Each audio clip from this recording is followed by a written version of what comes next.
I can truthfully say alcohol put me where I'm at today. I came here because of drinking, because I was in a drunk driving accident.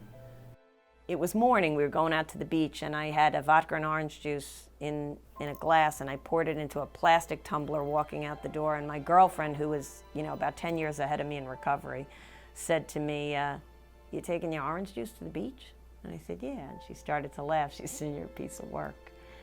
And I said, "What do you think? You think it's time I went to one of those meetings?" And she said, "Oh baby, it was time years ago." And that was July. And I crashed in September. And I guess one of the things that I know today about AA is it's attraction, not promotion. Nobody was dragging me to a meeting. Do I wish I went in July? Probably, but I don't know if I would have stayed. I started at about the age of 8. It became a part of my everyday usage as much as I could get it. Probably by the time I graduated from high school, I was full-fledged alcoholic. I didn't know it at the time, but I was an alcoholic drinker right from the start. I drank alcoholically.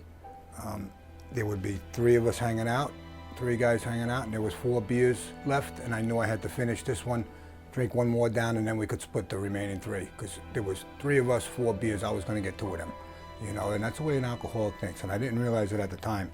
So it caused problems in my life. I was kicked out of school at the age of 16, and also at the age of 16, I ended up in the county jail for the first time, on an alcohol-related offense. Just about all of my arrests, I have an extensive arrest record.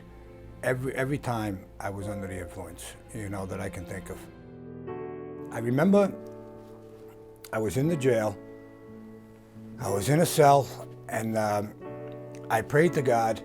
I didn't want to go do the time that they were going to give me and that they were talking about giving me, but I didn't want to go home neither. I didn't want to go back out the gate and go back out to that life neither. And I just said, I didn't know what was going to happen or if I was going to be able to do it or whatever, but I knew I needed a change, and I said, I'm going to just give it a shot, and I ended up with a 9-year prison sentence. And I went up to the prison and I contacted AA. I wrote to them and I said, I know I'm alcoholic, I need help, and they had somebody write to me. The guy sent me literature and I started reading, and I opened the big book, and it had some profound things in there that really related to me. Sometimes this is the only place that somebody's gonna get AA, that it can, maybe the light will go on. Because they're not running around, they're sober, they're in a controlled environment, and they got a chance to get, meetings consistently, and that's a big deal.